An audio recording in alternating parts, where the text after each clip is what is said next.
So you want to know the ins and outs of managing your money. Well, lucky for you, you're just in time for another episode of Master Your Finances with certified financial planner professional Kurt Baker. Kurt and his panel of experts are here for you and will cover topics from a legal and personal standpoint. They'll discuss tax efficiency, liability, owning, managing, and saving your money, and more. Master Your Finances is underwritten by Certified Wealth Management and Investment. Let's learn how we can better change our habits with Kurt Baker. Good morning and welcome back to another edition of Master Your Finances, presented by Certified Wealth Management and Investment. I am Kurt Baker, a certified financial planner professional located in Princeton, New Jersey. I can be reached through our website, which is www.cwmi.us, or you can call me directly at 609-716-4700. This week, very pleased to have with us Sevi Adat. He immigrated to the UK from Uganda as a teen. He's been married for 25 years and has two boys. He was working in New York and studying at Indiana University. He's worked for three major perfume companies as a perfume designer. He left the corporate world back in October of 2017, started working as an entrepreneur in 2018 with a company called Heaven Scent. Then he restarted as Princeton Perfume Company in September 2019. Hobbies are golf, cooking, and spending quality time with good friends. And his dream is to take his family back to his place of birth. And his ambition is to help businesses in becoming more competitive in an increasingly tough environment. That's fantastic. And I know we met before also at F3, which is the men's group that works out in the morning, right? Free to all and outside, right? So great to have you on, Sevi, and I appreciate you coming in and talking about your story. And if you want, this is very interesting to me. It's such a niche area of the world. I know I had the CEO of Firmenich gave us talk about, just scents and the stuff we smell in the world and how the company touches like over half the world every day, because you don't really think about how much that stuff is involved in our daily lives. Something I knew very little about until I heard this. It was kind of amazing how important such a relatively small group of people have over our lives. So can you give us a little bit of background of how you got introduced to this area of the world and how you've grown into where you are today? Sure. So first of all, thank you for having me on the show, Kurt. I'm always happy to share this amazing profession with the public. Perfume, like you say, touches everyone at some point in their lives, but very few people realize what it's about and how it can really create some fantastic memories. So my background started when I was in college and looking for a job, and I found a job as a technician in SC Johnson, formulating air fresheners, and air fresheners being primarily perfume. But at that time, I didn't even know the part that perfume played in everyday products. But as time went on, I was in SC Johnson for 9 years, and as time went on, I obviously was promoted to the chemist level, and at that time, you then really get exposed to all the supplies of perfume and the management of the brand, and I realized at that time that first of all, perfume is a huge component in everyday products, but secondly, and more importantly, is how much passion I had for perfume and just developing scents and just watching people react to different air freshener smells, for example. Yeah. And that passion kind of led me to a German company who recruited me, and they're now called Simrise. At that time, there were Harman and Reimer, but they that's where I really learned my trade. And to be honest with you, what better way than with a German company who are very methodical, very systematic, and I was blessed. I was blessed to have that fantastic foundation, and what that also allowed me to do is to actually be able to get exposed to a lot of consumers outside of just the UK. So in doing so, I learned a lot about other consumers as well, to a point where I was then recruited by Firmenich. Yeah, so Firmenich are the top companies in the world, and they have an amazing group of professionals, a team of professionals around the world who who are very, very successful in developing and marketing perfumes. So it's Firmenich where I really kind of blossomed in and learned my fragrance design profession. Yeah, they have a great program for new people who join, and they take people through that program. And I was blessed, and I was lucky enough to go through the program, and then started to add value to the Firmenich projects and business. Yeah, through creating and helping create winning perfumes that even now are still on in some of the brands worldwide. Yeah. The other thing that Firmenich did for me, and I'm very, very grateful for that, is that I travel the world. Yeah. So perfume is one of these components in daily products which is universal everywhere, from the lowest demographic poverty to the most premium consumer.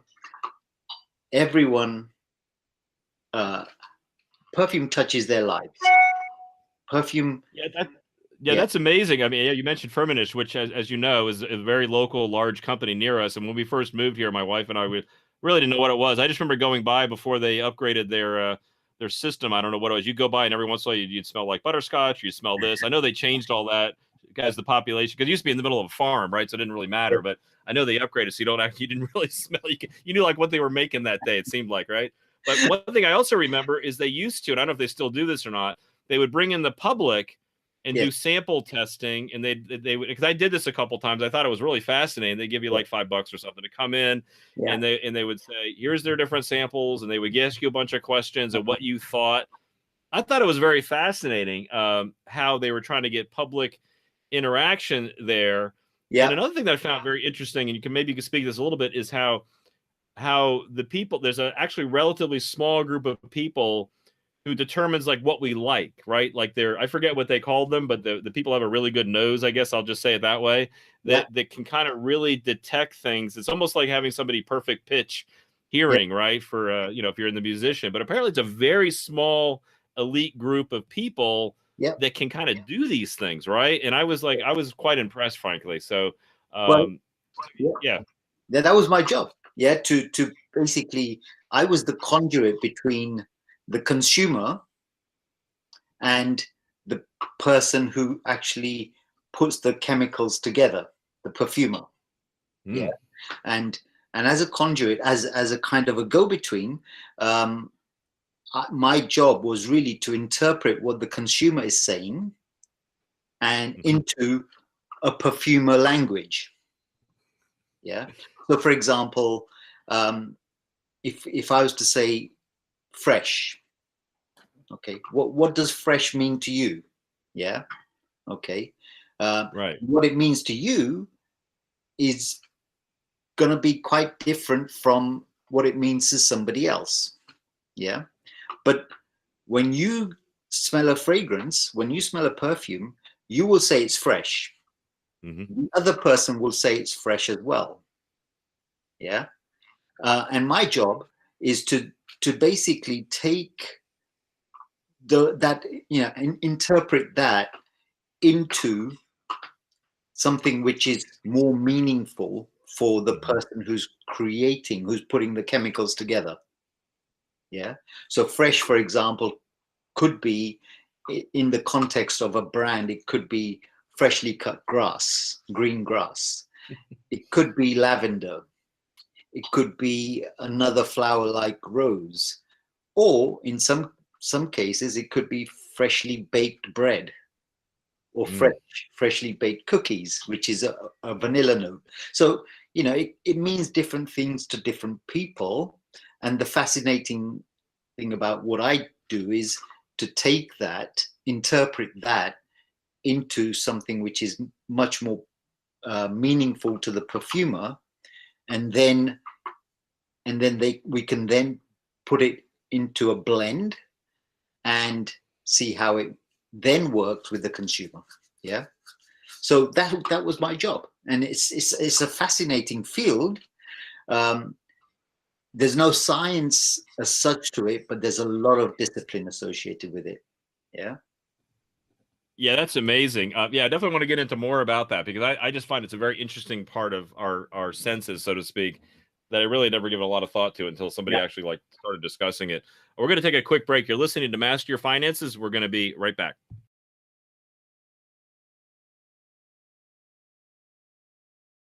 This is Master Your Finances with Kurt Baker, certified financial planner professional. Learn about tax efficiency, liability, owning, managing, and saving your money, and more from Kurt and his experienced panel of guests. Master Your Finances is underwritten by Certified Wealth Management and Investment. Welcome back. You're listening to Master Your Finances. I'm Kurt Baker here with Sevi Adat of Princeton Perfume Company. And you've been taking us through a little bit of the background, which I always found fascinating, as I mentioned, when I was first exposed to this.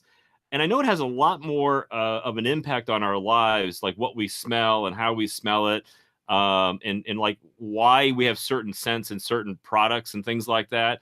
So I don't know, you mind like kind of walking through a little bit of how it's impacted? I know there's a lot of areas, maybe just some of the highlights. I think we talked about it before, like, certain scents like the grass, right? So I know I go and mow the grass and I go outside and I feel like I'm outside. It's fresh air, and I don't mind, the fresh cut grass. Some people hate it afterwards, but it's like not like something I'd want to put in my laundry soap or my, and things like that. I don't want to wear it all day.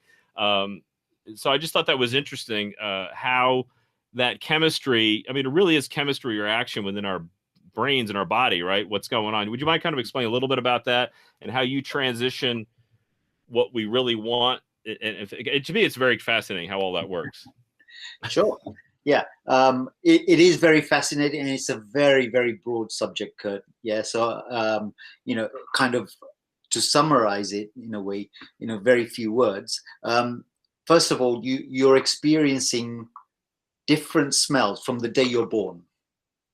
Yeah. So your memory is starting to form connections with smells.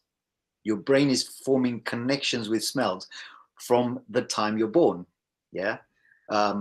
Mother's milk, for example, is something that is where your sense of smell starts. The baby doesn't necessarily, the baby basically smells the milk, on the mother. Yeah. Mm-hmm. That's where the memories start. Also, 75% of what we taste is based on smell. Okay. So you can imagine how powerful smell can be in determining whether a person is going to go forward, even walking in a house, for example, or eating rotten fruit, or, the sense of smell is the most powerful. Okay. Yeah, that's what they say. Where you bake the cookies, the chocolate chip cookies, or you make the apple pie, or you make, some kind of really sweet dessert. That's one of those techniques that the realtors have talked about. I haven't seen it recently, but I know they used to do that. Like, you want to make the house smell really nice, right? Yes. Because when you go in, that is a trigger. Yes. And I know maybe some little, and I think, don't they even?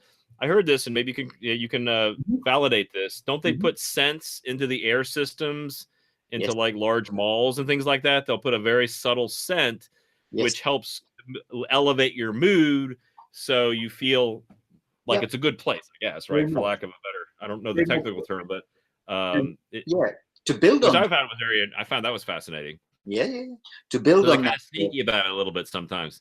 yeah, I think, for example, to build on that, take casinos. Yeah, Mm, so casinos um, pump fresh fragrance into the air. mm, Okay, along with oxygen. Yeah, why is that? Because most casinos don't have any windows. right. Yeah, and so the people in the casino don't necessarily they don't want the people in the casino to know what time it is. Yeah, no clocks, right? No clocks, right? No clocks, no windows. Yeah, Hmm. and they keep them there, and they keep them awake through introducing a lot more oxygen than you can normally get in an environment, Hmm. and and uh, a scent which keeps them invigorated and awake. Yeah. So yeah, there is a, a lot that companies like that do. I think on the other side, you mentioned realtors, Hmm. and again the same thing. And I think the age of putting a fresh baked cookie in the oven before in an open house, yeah, it's still there in some cases, but I Yeah. think it's evolved into a lot more of a broader um, expectation. I think people expect, as I mentioned earlier, and we talked earlier, fresh. When they walk into a house, they want it to be fresh and clean. Yeah. Now, apart from decluttering, what every realtor will tell you is, declutter, make sure there's no personal pictures, etc. At the same time, um, there is an expectation that a house should have a fresh, clean smell. Yeah. Um, on the other side, a lot of realtors now are starting to not just have sprays, but they have diffusers with their own signature scent, so that as well as uh, the scent being fresh and clean, at the same time, when house buyers walk into the place, they can associate that smell with that realtor. Yeah, you know. Well, that's fascinating because I know I think we'll go back to perfumes for a minute, right? So perfumes, if somebody wears a certain type of perfume and then you smell it, oh, that reminds me of so and so, right? Mm-hmm. There's a lingering smell, right? Maybe that because Yeah, they were there for a while and they leave, and you can still, you know somebody's there. That's kind of interesting. So the realtors, obviously, okay, your realtor, their goal, of course, is to sell the home. yes, And so if you develop a signature scent, I'm yeah, assuming that's going to be something that's going to be uplifting to a buyer that comes in, right? So you have right. some goals in mind, and you want to have a signature of the realtor. So how does that help the realtor in their marketing, as far as their marketing plan goes, right? To help them out. Yeah, I know they do things like open houses where they do caravans. They run realtors through, yeah, so the other realtors will know, oh, that's Susie Smith's house or whatever the case may be, right? yeah, Yeah, can you explain that how that all works? I think that's very fascinating, actually. yeah. No, I think the whole point is that it is a very, very crowded landscape out there. If you Hmm. take the realtor, if you take the realtor profession, in a 35-mile radius from Princeton, there are 7,000 realtors. Mm. Okay, so how do they stand out from the crowd? Any brand, any business wants to stand out from the crowd, wants to acquire customers, wants to convert those customers to buying the product, Hmm. wants referrals. Yeah, so it's not, I don't think it's just about that particular house as such, but it's about creating a brand. Yeah. Right. um, and there's a lot of very, very savvy, smart realtors are starting to do that. Yeah, which is to actually create a brand so that people, when they talk about real estate, they associate it with a person. So that if I was to say to you, hey Kurt, I want to sell my house, do you know any good realtor? If that realtor can have uh, two or three points where you remember him or her by, yeah, you will recommend that person to me. Yeah. And as I've said before, the sense of smell is one of the biggest and most powerful memory makers. So if you can associate a realtor with his or her signature scent, that will trigger your memory. So you're bringing back some memories now, having this conversation. I know, and I don't know if I've received anything recent about this, but sometimes you'll get mail or flyers or things that actually have a scent associated with it, right? Yes. Right. So they'll send you something. So how would you market? How would you use this in your marketing, right? Your branding. I mean, you can't use it on your website, right? Because the website, unfortunately, not yet, at least, we don't have scents coming through our computers. No. That'll be a little scary when that comes, because then they'll have all kinds of control over us, because we'll be able to control the smell in our house. But so how do you could use it in the home? So how do I market myself if I'm an agent, or any business for that matter, using the sense of smell? Yeah, yes, that's and as obviously open house is one. Mm-hmm. Okay. One of the other things that realtors do is they will. I think they must be the biggest consumers of business cards, Right. because they will leave cards at every port of call. Yeah. Now that's fine, but that's where I think they can gain a point of difference. And what do I mean by that? So take a standard business card. Okay, most of the time, that business card, when you are presented with a card, you will look at it and have a positive comment. Oh, interesting. And then you'll put it away, and then you'll go home and you'll put it in a stack of other business cards, never to be seen or referred to. Yeah. Whereas if you had a card which is scented, for example, and I've developed a patent. I've applied for a patent for a technology which for a scented card, purely and simply because what then happens is that card becomes, first of all, automatically they associate that name. They'll remember your name when you present them with the card. Secondly, they cannot throw that card away or put it in a stack, because it's too valuable. Yeah. And they'll keep on smelling it.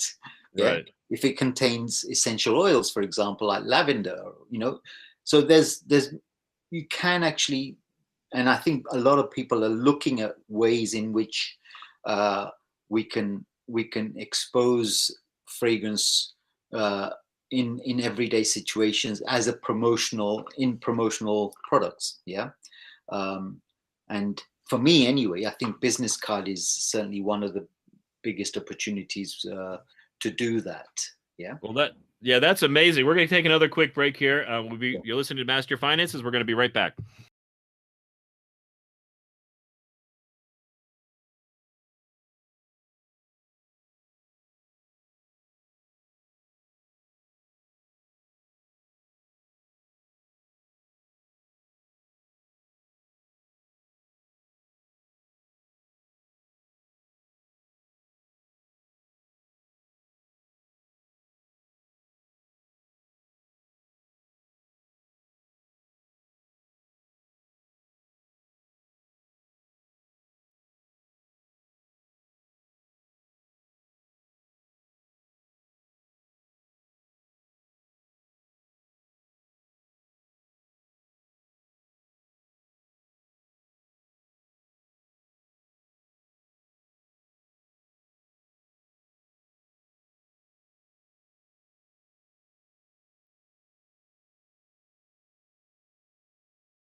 This is Master Your Finances with Kurt Baker, Certified Financial Planner Professional. Learn about tax efficiency, liability, owning, managing, and saving your money, and more from Kurt and his experienced panel of guests. Master Your Finances is underwritten by Certified Wealth Management and Investment.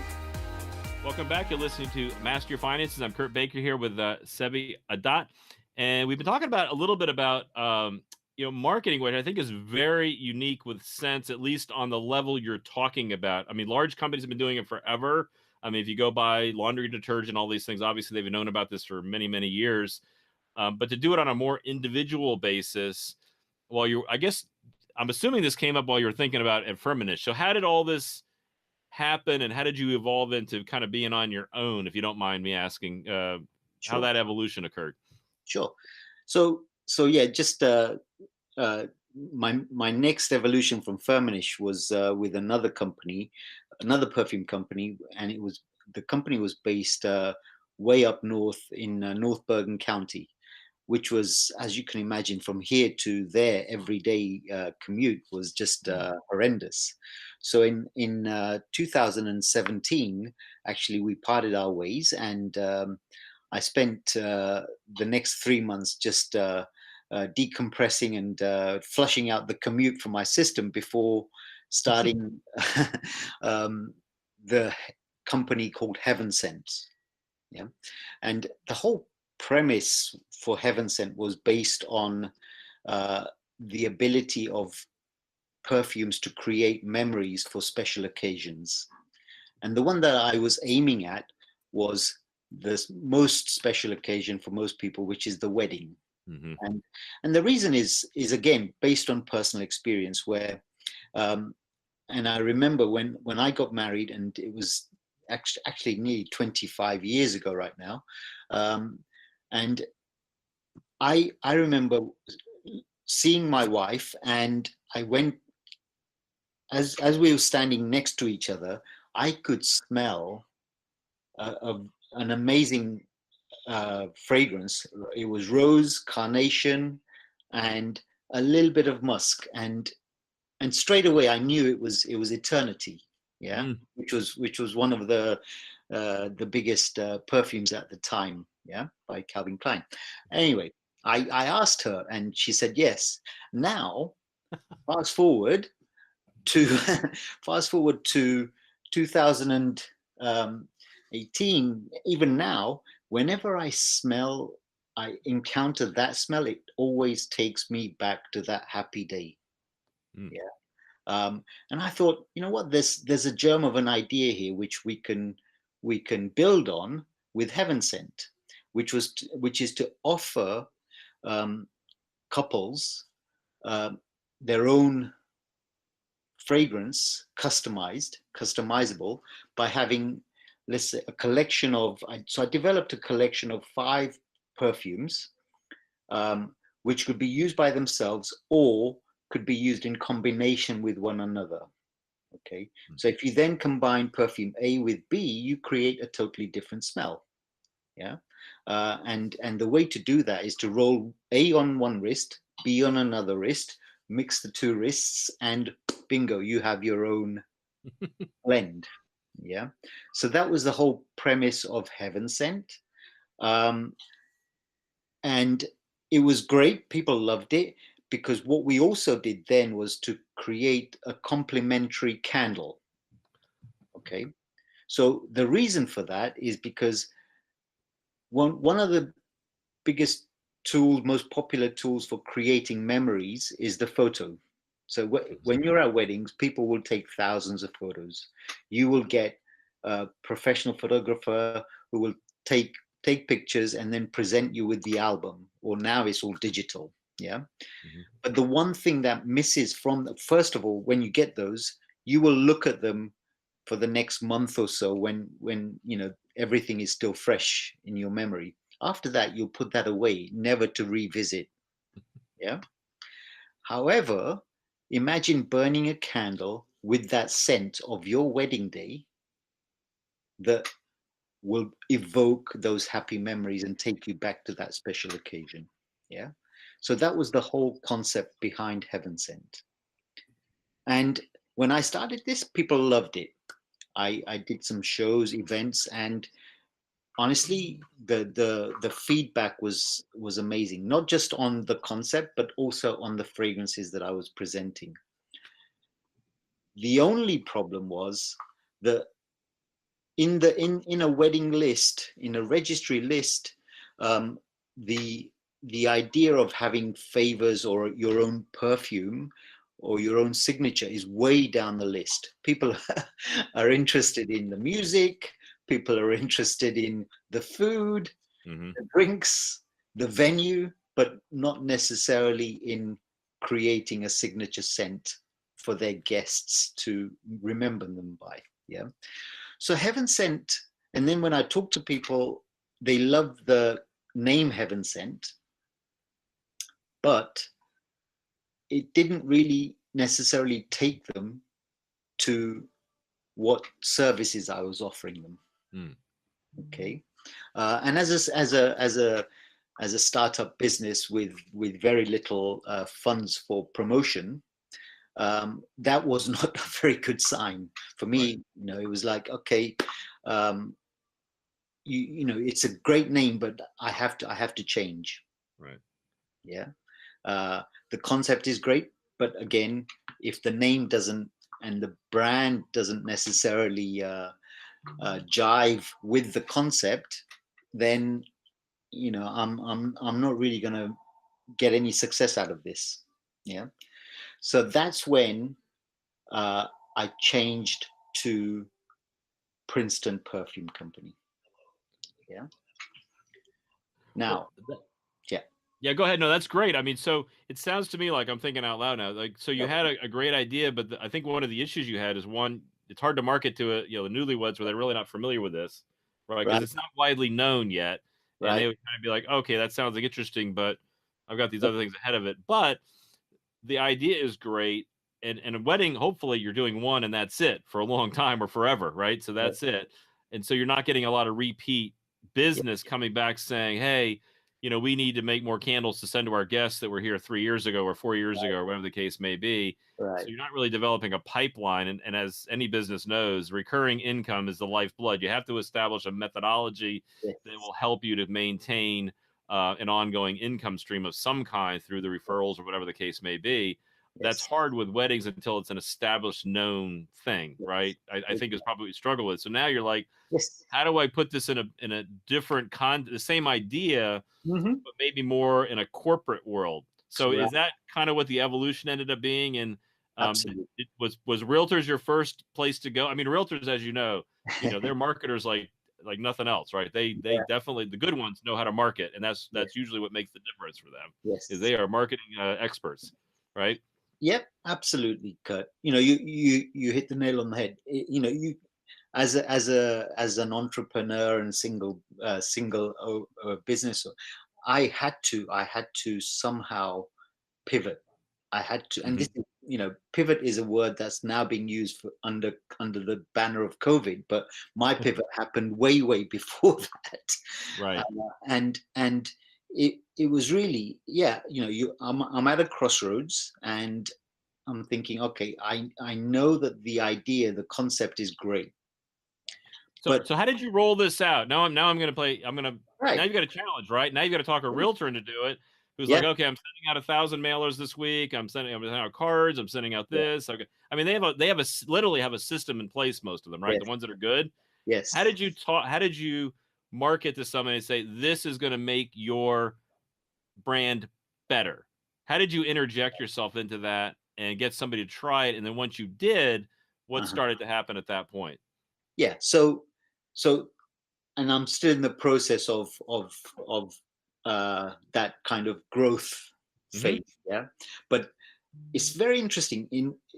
I decided that what I was going to do was I looked at the business, the Heaven Sent business, and did an analysis and saw that actually 90% of my sales were coming through one-to-one interaction.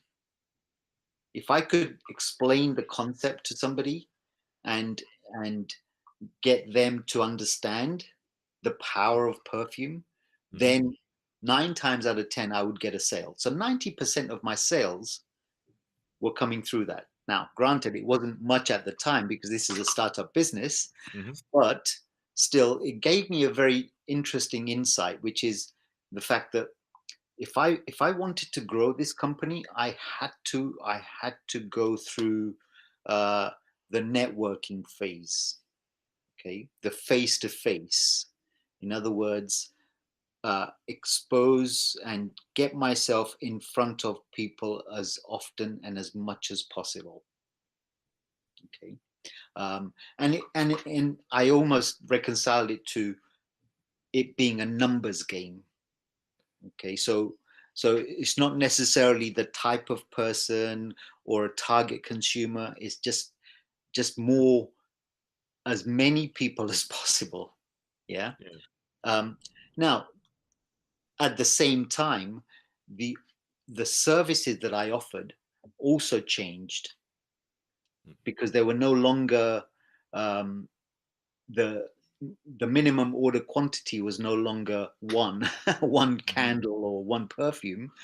The minimum order quantity increased, still very, very reasonable in comparison to other companies, very reasonable. But the reason for doing that is because then I started to look at corporate business, whether it's small business, medium, large, didn't matter. I targeted businesses, and I'm still in the process of developing that. However, the breakthrough came when I met an interior designer.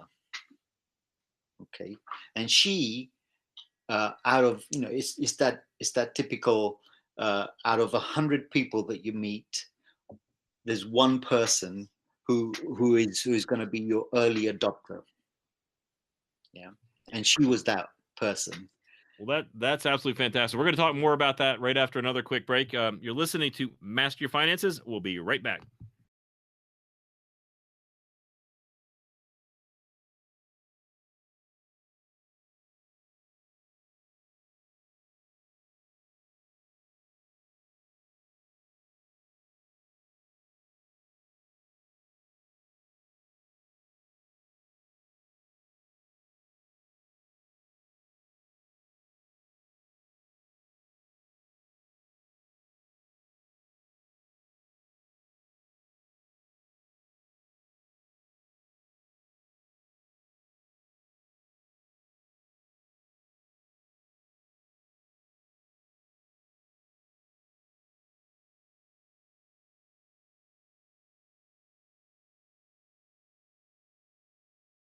This is Master Your Finances with Kurt Baker, Certified Financial Planner Professional. Learn about tax efficiency, liability, owning, managing, and saving your money, and more from Kurt and his experienced panel of guests. Master Your Finances is underwritten by Certified Wealth Management and Investment. Welcome back. You're listening to Master Your Finances. I'm Kurt Baker here with Sevi Adat of Princeton Perfume Company.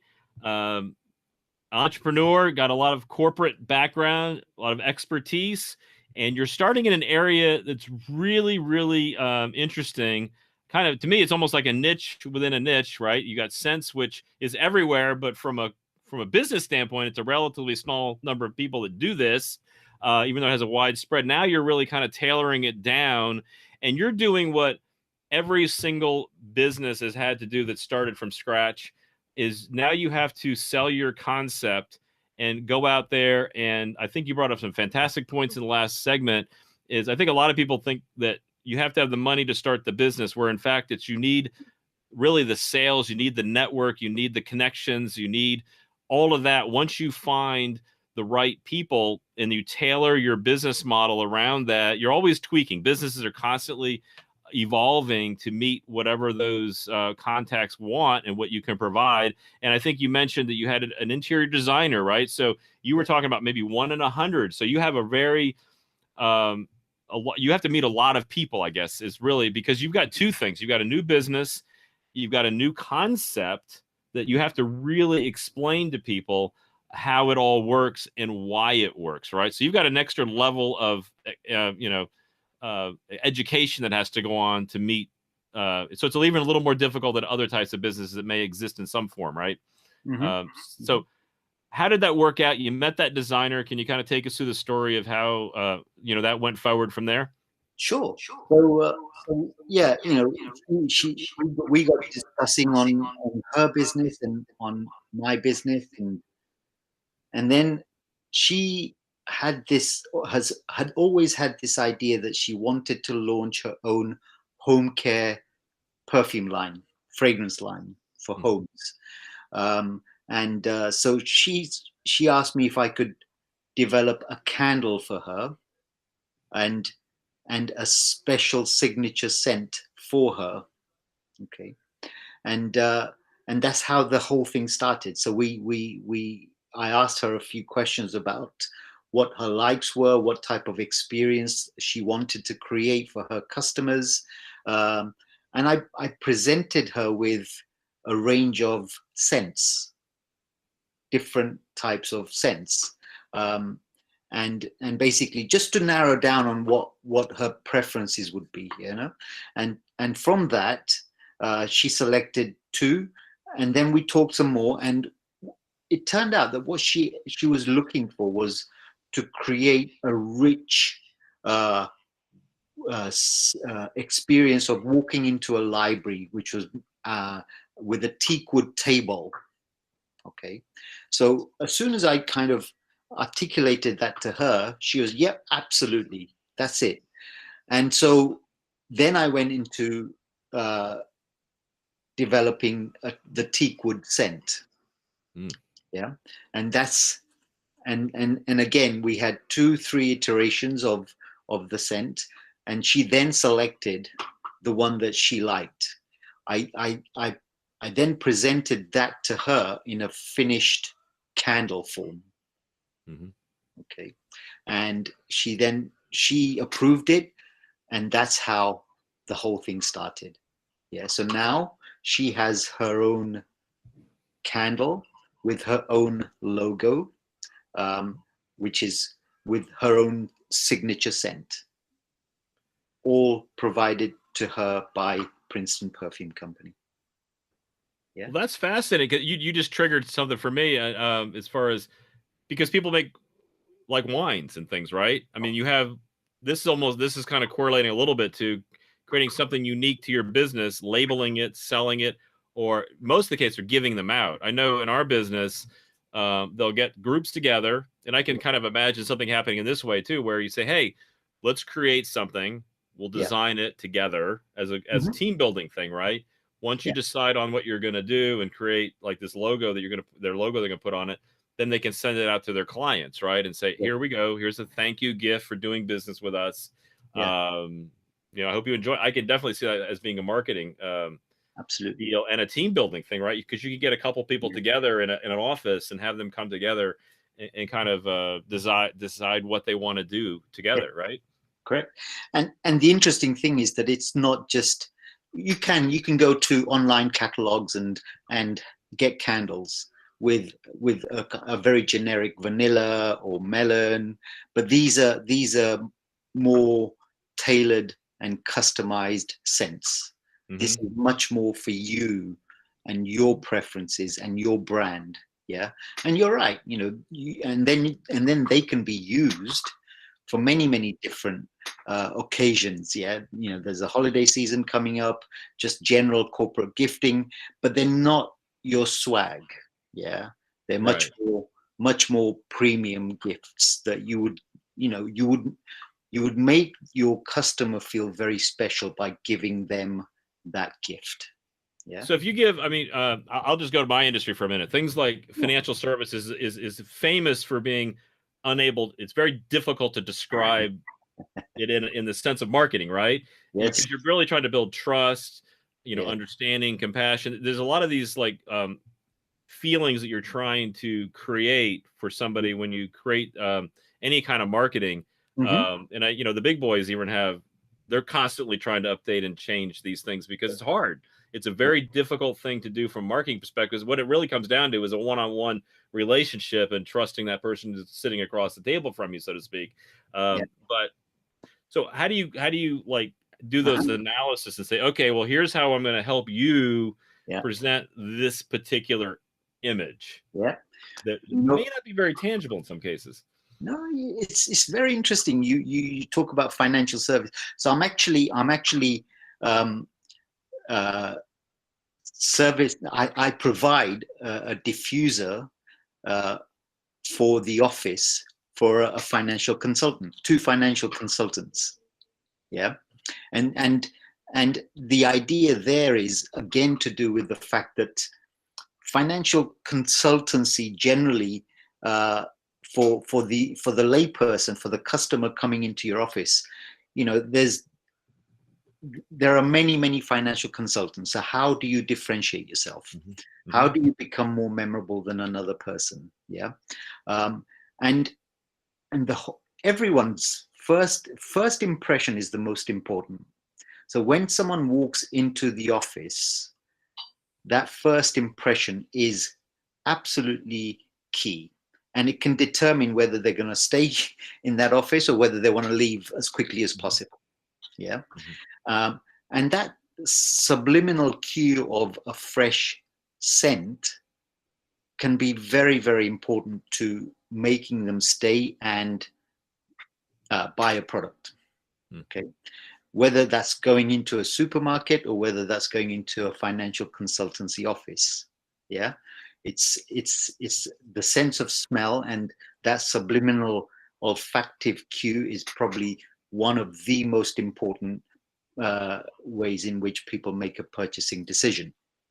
Yeah, no, I've learned that, and I appreciate explaining that. You want to tell us a little bit about how you have had to pivot, because everybody has in some way, shape, or form. You're dealing with a new company in a niche market with something that's very much, the sense of smell. We have to be together somehow. How are you marketing since our March kind of interruption, so to speak, which we're not sure when it's going to be over, and we're doing less one-on-one? I know things like even the BNIs. I know you belong to the Princeton Mercer Chamber, Regional Chamber. We're doing a lot of stuff virtually with limited things in person. So how are you able to convey this in the current environment?